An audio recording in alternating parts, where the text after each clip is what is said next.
Alien Trilogy is a first-person shooter video game developed by Probe Entertainment and published by Acclaim Entertainment in 1996 for the PlayStation, Sega Saturn and the MS-DOS platforms.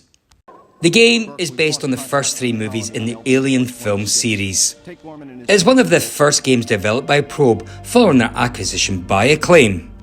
It also debuted Acclaim's much-hyped motion capture technology, and the game was well received by critics who praised its recreation of the film's atmosphere and its gameplay depth compared to other first-person shooters, and it was a commercial success.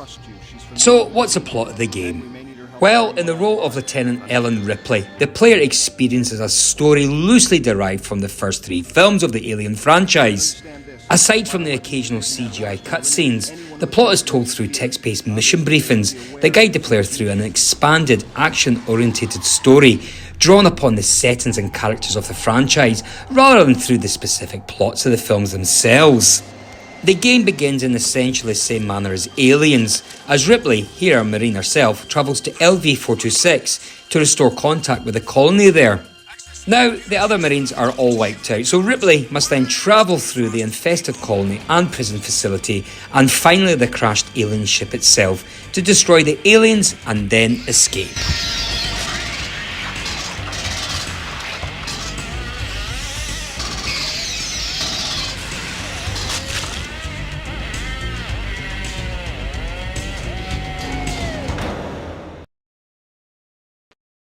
Now, the game consists of 30 levels and 3 bosses. It implemented many elements from the Alien film series, including enemies such as those facehuggers, chest bursters, and weapons such as the pulse rifle. The console versions only have a single player campaign, whereas the DOS version also featured a deathmatch network multiplayer. I like that.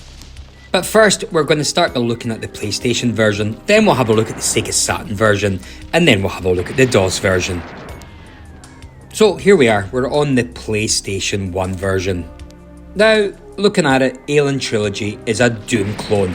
Now I say Doom clone over first person shooter because the game very much mirrors the flurry of games we had in the 90s which were directly inspired by that PC hit. The graphical style is very similar, as well as the general maze design of the game. Of course, what makes Alien Trilogy stand out against other Doom clones is it's based off one of my favourite film franchises, so I'm automatically in. The biggest hurdle returning to this game, which I was initially dreading, were the controls. After having spent many years loving the ease of dual analog controls, I had this feeling going back to using a D-pad to play a Doom clone would be a little bit difficult. But to my surprise, it really wasn't as bad as I thought. Sure, the controls lack that smooth feel and you cannot aim freely, but I had no trouble walking through the corridors. Though it did feel weird using the shoulder buttons to strafe. Now, Alien Trilogy has you play as Ripley for the entire campaign, the shaved head version from Alien 3. What is incredibly comical is that the game really does try to attach some crappy story based very loosely of all three Alien films just to make an excuse to make levels inspired by each of them. All I got from it is you're Ripley and you gotta kill the Queen more than once apparently. The game also visits the film franchises in a funny order. You start with Aliens, then you head to the prison in Alien 3, then you go to the bone ship in Alien. It might be worth pointing out that both Alien Resurrection and Prometheus had not come out at the time of this game. So for me, this whole game comes across as a crazy dream Ripley had, maybe while she was having a nap in Alien 3, because it makes absolutely no sense when linked to the films. But there again, who cares? As long as the game is fun, then I'll buy whatever odd story they throw at me. Now, you have a couple of weapons at your disposal, from the pistol all the way through to the flamethrower. I ended up just using the pulse rifle and the smart gun, as they seem to be the only two that appear to have any use in the game. However, what is very impressive is that you have a grenade button in this game. So, with a standard weapon equipped, you can lob a Hail Mary of death towards the xenomorphs at the touch of a button. And this was particularly impressive as it was years before Halo made its mainstream. Fantastic. Now the sound design and even the music in the game were very impressive. I mean, I played the game with my headphones on, and it really felt that I was walking the corridors infested with those xenomorphs. You will hear odd sounds in the background, which will constantly have you checking your surroundings. The game also comes with that authentic beat from the motion tracker and the satisfying burst of gunfire from that infamous pulse rifle. Even the score that is playing in the background while you explore those dark corridors is ominous and haunting.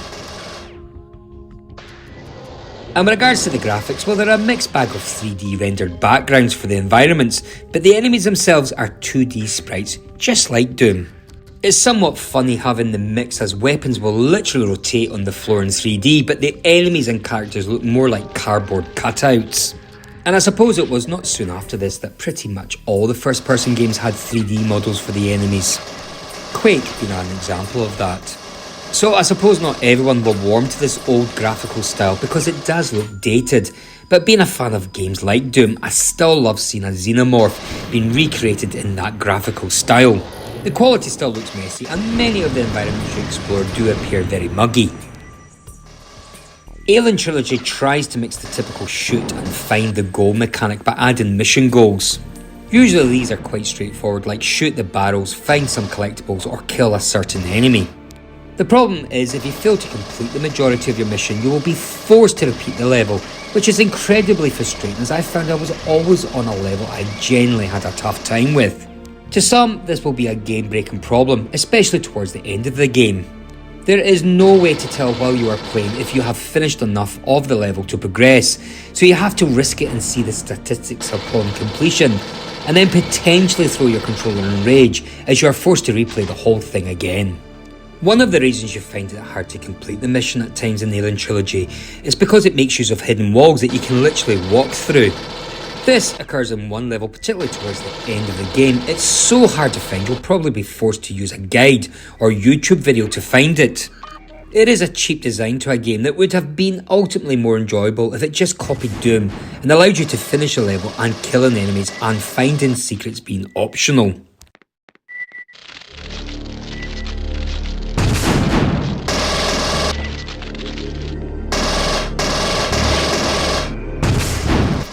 Now, Alien Trilogy did receive generally positive reviews from the critics.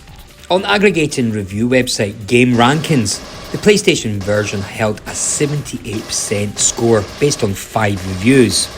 The 4 reviewers of Electronic Gaming Monthly gave the PlayStation version their Game of the Month award, concurring it to be the best video game based on the Alien franchise, chiefly due to the graphics and sound effects recreating the style of the films. 2 of the reviewers also mentioned that the use of mission objectives gives the game more depth than the average first-person shooter. I quite agree. GamePro also commented positively on the sound effects but was not impressed by the graphics, remarking that though they are faithful to the films, they are overly monochrome and suffer from extreme pixelization. The reviewer also complained of targeting problems, but gave the game a strong recommendation due to the fun of cruising the halls, wiping out aliens and torching and detonating the area. A reviewer for Maximum likewise was pleased with the sound effects but felt the graphics to be authentic to the films yet unimpressive, remarking that the animation on the aliens is a severe disappointment after Acclaim's considerable boasting about their new motion capture technology. He also criticised the slow pace and weak weapons, but praised the game's limited field of vision for creating a claustrophobic, suspenseful atmosphere, and concluded that Alien Trilogy is far more impressive than the mediocre offerings PlayStation owners have had to put up with over the last few months, but with a depth of gameplay and audio-visual quality which is sure to impress just about everyone who buys it. And finally, the PlayStation version was a bestseller in the UK.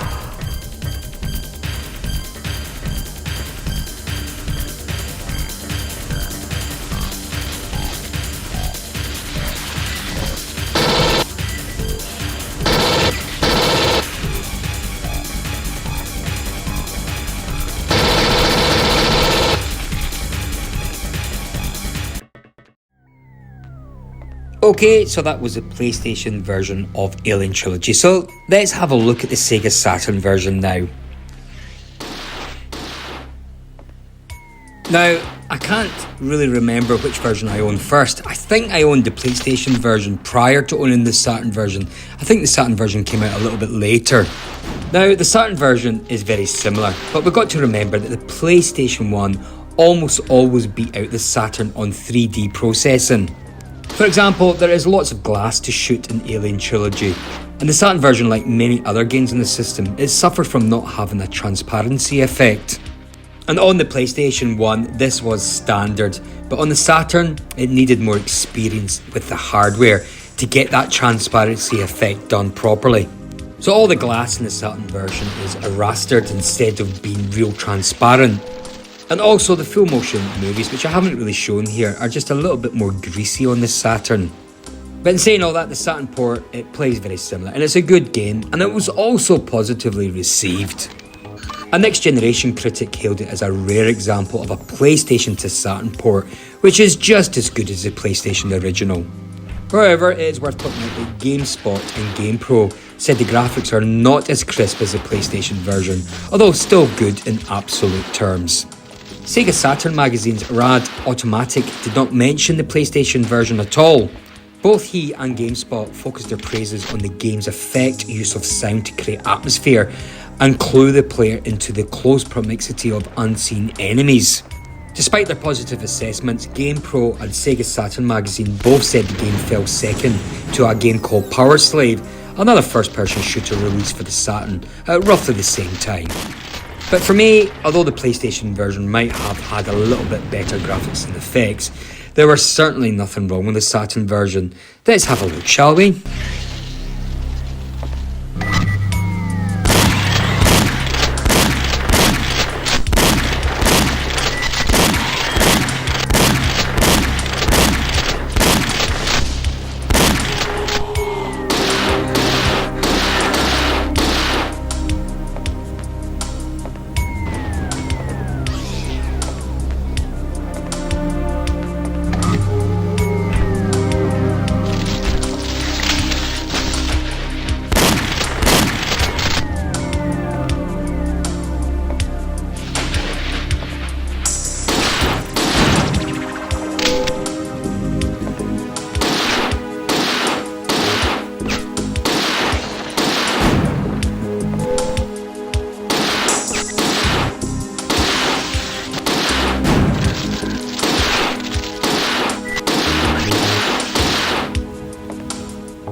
Finally, here's the MS-DOS version of Alien Trilogy.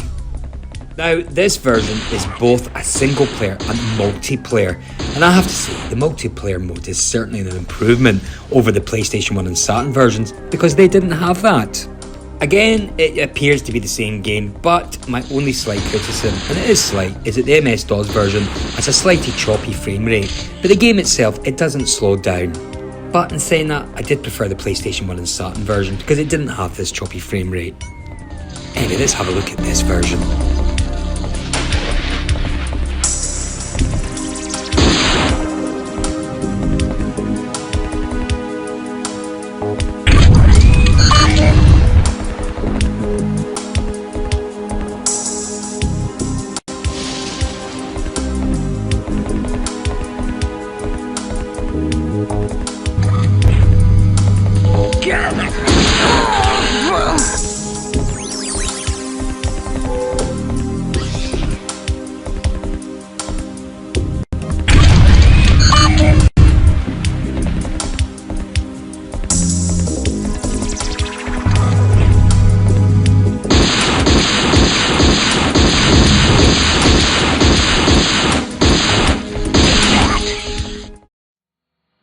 Right, so that was the three versions of Alien Trilogy. So now what I want to do is I want to put them all three of them side by side.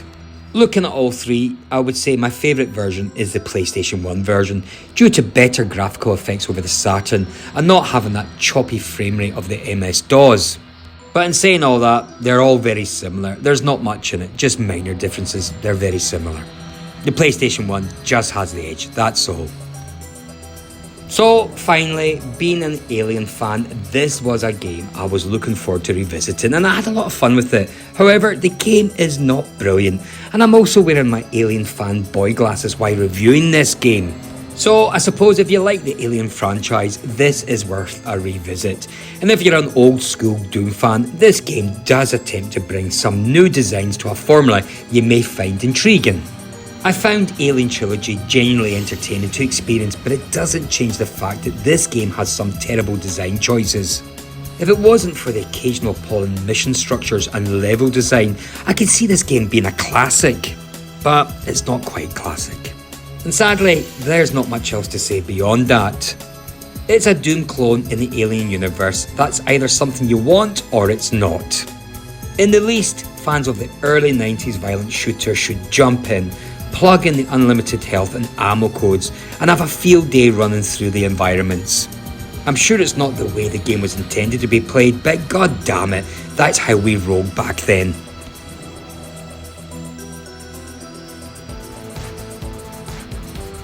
Okay folks, that's my short review of Alien Trilogy, which was released on the PlayStation 1, the Sega Saturn and the MS-DOS.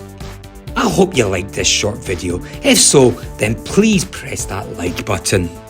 Now don't be shy, leave a comment. What did you think of this game? Did you play this back in the day?